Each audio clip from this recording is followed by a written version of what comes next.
Hi friends, అందరూ బాగుండరా? Welcome back to my channel Mohit family in Dubai. నేను India నుంచి దుబాయ్కి వచ్చేటప్పుడు నిప్పట్లు తెచ్చుకున్నానని చెప్పినాను కదా. ఆ నిప్పట్లు ఎట్లా తయారు చేయాలనో ఈ వీడియోలో చూసేద్దాం. 1 కేజీ బెల్లానికి 1 గ్లాసు నీళ్లు పోసుకోవాలా. నీళ్ళు ఎక్కువ పోసుకోకూడదు, 2 నీళ్ళు అయినా సరిపోతుంది. ఇటు పొయ్యి మీద పెట్టుకొని ఉంటే అది పొంగుతూ ఉంటుంది అనమాట. మనం కలబెట్టుకుంటూ ఉండాలా దగ్గరే ఉండి. ఈ నిప్పట్లేకి ఇంకా ఏమేమి వేయాలంటే నూగులు, ఒట్టి కొబ్బరి, యాలకల పొడి, కొబ్బరి ఇటు తురుము పట్టుకోవాలా. నూగులు కానీ గసగసాలు కానీ ఏమైనా వేసుకోవచ్చు. మేము నూగులు వేస్తున్నాము. ఇంకా ఈ తురుము బట్టి మనం చేసుకునే తలకే ఇది పాకం తయారైతా ఉంటుంది. దీన్ని మాత్రం పక్కనే ఉండి కలబెట్టుకుంటా ఉండాలి. పొంగుతూ ఉంటుంది, మనం కలబెట్టకపోతే పొంగిపోతుంది. అందుకే కలబెట్టుకుంటా ఉండాలి. ఈ తీగ పాకం వచ్చింది, ఒకసారి చెక్ చేద్దాము తీగ పాకం వచ్చిందా రాలేదా అని.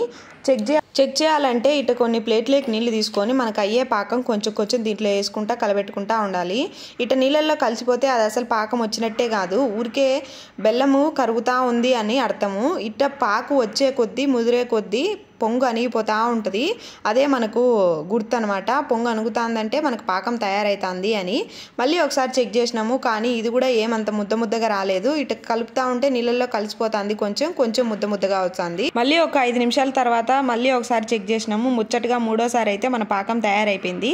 నిప్పట్లకు ఎట్టుండాలంటే పాకము ఇట్ట ఆ పాకం తీసుకొని ఈ నీళ్ళల్లో వేసితే ఇది ముద్దగా రావాలి.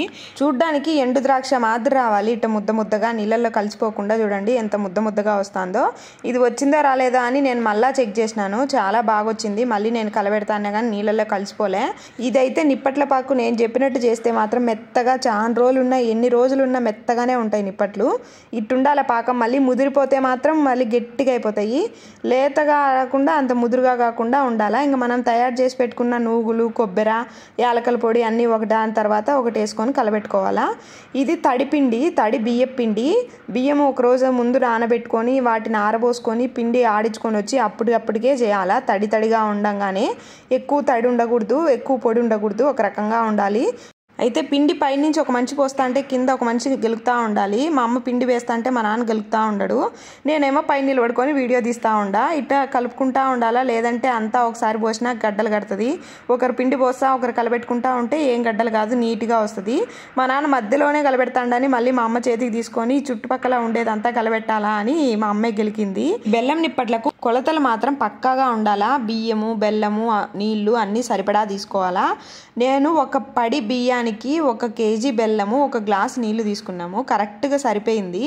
ఎక్కువ కాదు తక్కువ కాదు. అదే ఇండియాలో గెలుక్కొని వచ్చిన పిండి నేను దుబాయ్లోకి వచ్చి నిప్పట్లు చేశానా. అదే నిప్పట్లు ఇండియాలోనే చేసుకొని వస్తే నూనె అంతా కారిపోయి బాగుండదు, టేస్ట్గా ఉండవు. చాలా రోజులకి అవి ఎండిపోయినట్టుగా అయిపోతాయి. అదే మనకి ఎప్పుడు కావాల్సింటే అప్పుడు వేడిగా చేసుకోవచ్చు అని ఆ పిండిని అట్టే తెచ్చిపెట్టుకున్నా. బయట ఉన్న ఎన్ని రోజులు ఉన్నా చెడిపోదు, కనీసం ఒక 10 రోజులైనా చెడిపోదు. నేను ఇంకా ఎక్కువ పిల్లలు ఎప్పుడు కావాలంటే అప్పుడు చేసుకోవచ్చులే అని ఫ్రిడ్జ్లో పెట్టేసిన. చాలా బాగా వచ్చినాయి అసలు నిప్పట్లు. మనం నూనెలో వేసిన పాటిని దానికే అదే పూరిలాగా పొంగుతాయి. గోళానికి అతుక్కోకుండా దానికే అదే పైకి లేసి పూరిలాగా పొంగుతాయి. అంటే పాకు కరెక్ట్గా వచ్చినట్టు.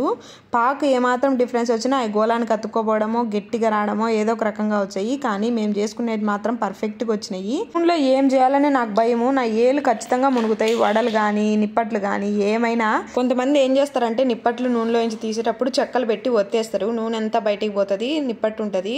కానీ అట్ట పెట్టి ఒత్తేస్తే టేస్ట్గా ఉండవు, రుచిగా ఉండవని నేను అట్నే నూనెలో నుంచి దేవేసిన. మేము ఇట్టే చేసుకుంటాము. వీటినే కొంతమంది అరిసెలు అంటారు. నాకైతే వేడిగా ఉండే నిప్పట్లు అంటే చాలా ఇష్టం. మా పిల్లలకు కూడా అదే అలవాటు వచ్చింది. వేడిగా తింటే మోషన్స్ అవుతాయి అంటారు, కానీ ఆ టేస్ట్ చాలా బాగుంటుంది. జీవా ఏమో తింటాంది, మోహిత్ వద్దురా కాలుతాంది అంటే వినలే. వాడే చేత పట్టుకొని కాలిందని మళ్ళీ నా చేతికి ఇచ్చేసిండు. మీకు ఎలా ఇష్టము? చల్లగా ఉంటే ఇష్టమా, వేడిగా ఉంటే ఇష్టమా, ఎట్టుంటే బాగుంటుంది? మీ ఊర్లో వీటిని నిప్పట్లు అంటారా, అరిసెలు అంటారా? కామెంట్ చేయండి. నాకైతే చాలా బాగా వచ్చినాయి, చాలా టేస్టీగా వచ్చినాయి. Thanks for watching. Please subscribe my channel. మళ్ళీ ఇంకొక వీడియోతో కలుద్దాం. బాయ్.